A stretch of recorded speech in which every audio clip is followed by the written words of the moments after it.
And we are back, everyone. It is great to have you. Day 11. We have made it to day 11, ladies and gentlemen.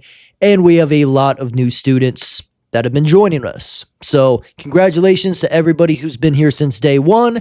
Everybody who's just now catching up or just hopping on the boot camp, welcome. I see your guys' comments. I see you guys hopping in too. So I'm stoked to have you along with us at still an early point of this journey because, guys, we're only 11 videos in. We have a whole another 19 days of this boot camp. So still lots and lots to cover. Still a lot of things to get into. So do not worry if you showed up a little late because it is still early in the journey. Now, with that being said, yesterday was a technical video. Today is going to be a psychology video and is going to be around the removal process that is training. Guys, understand, I've coached a lot of people. I have new people coming in every day that want to be coached, and a common theme across all of them is none of them have any trouble winning. None of them need more winning trades. None of them need a higher win rate percentage model. None of them need 2 more PD arrays or an indicator. You know what they do need to do? They need to stop being a fucking idiot and trading at work, school, home. When they're in the bathroom sitting on the toilet, they have trouble not trading. The problem is not that they don't know how to take winning trades. The problem is no matter how many winners they take, they do not know how to act when it's not their time to trade. They don't know how to sit still and not look at the charts. So step number 1 for a lot of you guys is to simply cut the amount of time you spend on the charts down to only that 1 hour or 2 hours that you're trading. Aside from that, even me personally, I've not looked at the charts since I've ended my stream this morning. So until tomorrow morning or until 6 p.m., I'm not looking at charts at all. I'm not even thinking about opening TradingView. I'm not watching trading videos on YouTube. Guys, I'm not doing any of that. And I'm certainly not going on the charts hunting for setups. So it is a removal process. Once you are done trading, remove yourself from the charts. Now, in terms of habits too, we have to remove the bad habits and then automatically the good habits start to show. There was a time in my trading where I just felt like I was literally making no progress at all. Like I would take a win, go on a streak, then I lose, give it all back. Go on a streak, give it all back, go on a streak, give it all back. It felt like there was like a ceiling over me and like it was a rig to just keep me in the same fucking place. In reality, that wasn't at all what was happening. What was really happening was I wasn't looking at my data. And when I finally did step back and look at my data, I realized like, wow, I actually win a lot of trades. In fact, I actually have a very high win rate. But when I do encounter a day where I have to sit still, God forbid, I end up giving back every single piece of my winnings plus more. And I might even go in and buy another eval and blow it up too. So it puts me in the negative. So it doesn't matter how many winners I take if that's always my response when I take a loser. You know what I mean? And there was a point where I was just so tired of fucking up. I was so tired of making the same mistake every single day, every single time. I was so sick of telling myself the same rules just to go ahead and break them again and break them again and break them again. And it got to a point where I was just like, all right, fuck this shit, man. Fuck the money. Fuck the funded. Fuck everything. I do not care what the fuck happens at all. Like I was past the point of giving a single care of the outcome because I had pressed so freaking hard for the outcome just to end up in a worse position. So I was like, screw it. Let me just take the opposite approach. Let me just not even care about taking a trade. Let me see if I can take 1 trade per week. Let's see if I can only take the single best setup of the whole entire week and sit on my hands for the rest of it. So I forced myself to do this. And the way I actually allowed myself to stick with it is I could only use a $25 or a $50 stop loss. So even if I did hit like a 1 to 5 or a 1 to 10 or something like that, I was only going to make like $250, $500.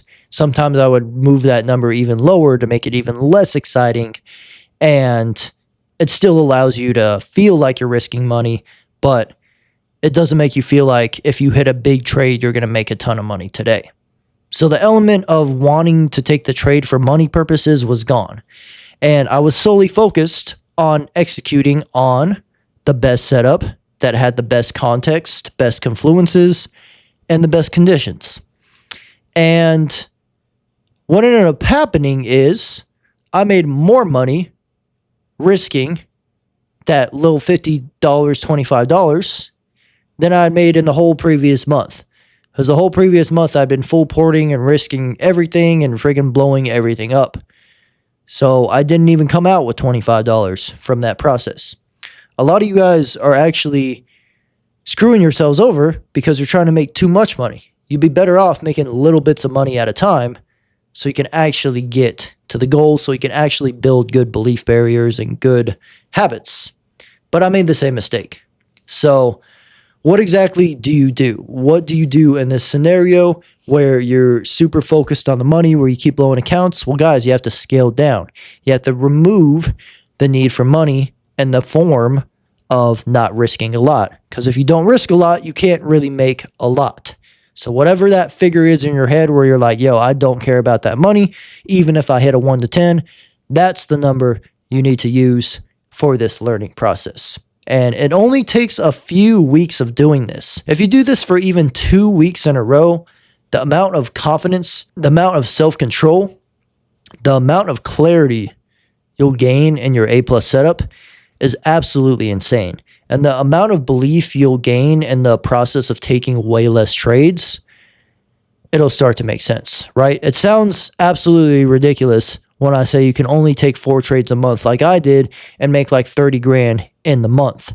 But once you go through the exercise and you execute it yourself, you uphold those habits, and then you look back at the journal and see how profitable it was. Now you have real tangible proof that it actually works in your hands. Fuck if it works in my hands. You have to see it work in your own hands.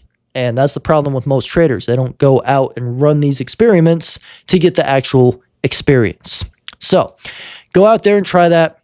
Try to only take the single best setup of the week. Remove all the other bullshit setups. Remove all the other bullshit habits. Checking the charts at work. Checking the charts at school. 1 session, 1 hour window, 1 candle, guys, 1 model, 1 trade per week. That's it. That's all you need. That's all you need to make 30 to 100K a month, guys. That's all you need to get any funded you need. That's all you need to get any fucking rent paid, any food paid, any of that, guys. You can build generational wealth off 1 trade per week.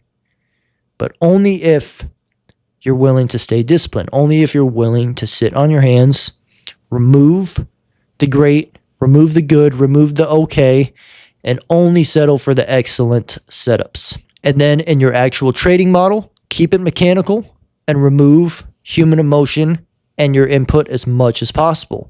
Limit orders, predefined levels. If it misses, it misses. If it fills and it loses, don't chase it. If it fills and it wins, don't try to go in and chase more. Be happy with what you got for the day and continue on the journey. So just to recap, guys, everything in trading is a removal process. If you think you need another PD array, you don't. You probably need less PD arrays.